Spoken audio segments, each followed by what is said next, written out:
नमस्कार मंडळी. आजची प्रसन्न सकाळ. सकाळी सकाळी मुलीला शाळेत सोडून घराच्या जवळ असलेल्या या ट्रेलमध्ये आले होते. आता इकडे छान वातावरण झालेलं आहे. थंडी पूर्णपणे गेलेली आहे. सगळी झाडं छान हिरवीगार झालेली आहेत. सकाळी सकाळी वॉक करणारे बरेच जण या ट्रेलमध्ये दिसतात. म्हणजे तुम्हाला दिसतंय पण असं सामसूम वगैरे नसतं. बऱ्यापैकी इकडे लोक आपल्याला भेटत असतात. खूप छान वाटलं चक्कर मारून आल्यानंतर. आज चैत्र महिन्यातला मंगळवार. आवरून पूजेसाठी गुलाबाची फुलं तोडली. गुलाबाला खूप सुंदर बहार आलेला आहे. ही गुलाबाची जी रोपं आहेत ती नॉकआउट या जातीची आहेत.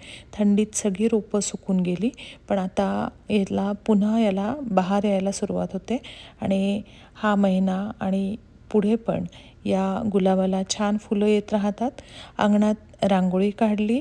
नंतर पूजेची सगळी तयारी केली. देवघर आता नवीन स्वतंत्र जागेत तयार केलं आहे.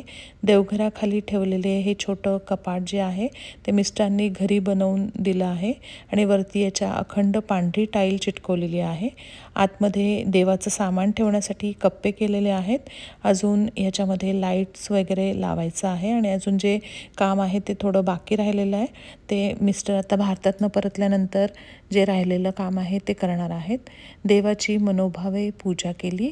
चैत्र गौरीची मनोभावे पूजा केली. नंतर नैवेद्य दाखवला आणि आरती केली. हे सगळं करताना मनापासून आनंद मिळतो. छान प्रसन्न वाटतं आणि घरात पण सकाळी सकाळी छान प्रसन्न वाटतं. चैत्र गौर आता येणाऱ्या अक्षय तृतीयेला सासरी जायला निघते. तेव्हा तिला खीर, कानोले, दहीभात, आंब्याचा रस असा सगळा नैवेद्य दाखवायचा असतो. कौमारी अवस्थेत माहेरी आलेली गौरी अक्षय तृतीयेला यौवन अवस्थेत सासरी जाते अशी समजूत आहे. हे एक प्रकारे सृष्टीच्या बदलत्या स्वरूपाचं प्रतीक मानलं जातं, कारण यानंतर सृष्टीस बहार येतो आणि खरंच आपल्या संस्कृतीमध्ये किती छान प्रकारे असे रीतिरिवाज लावलेले आहेत. पूजा झाल्यानंतर शांततेत बसून नित्यसेवेचं सगळं वाचन केलं.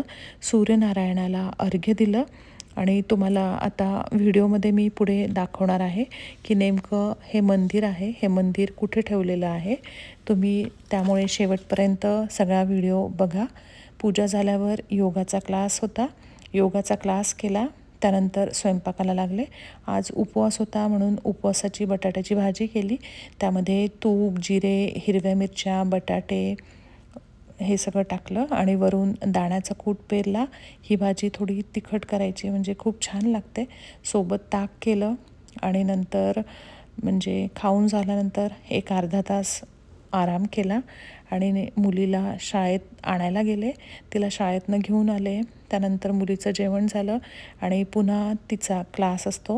म्हणजे ती एका क्लासमध्ये 4 तासांसाठी गणित शिकवायला जाते.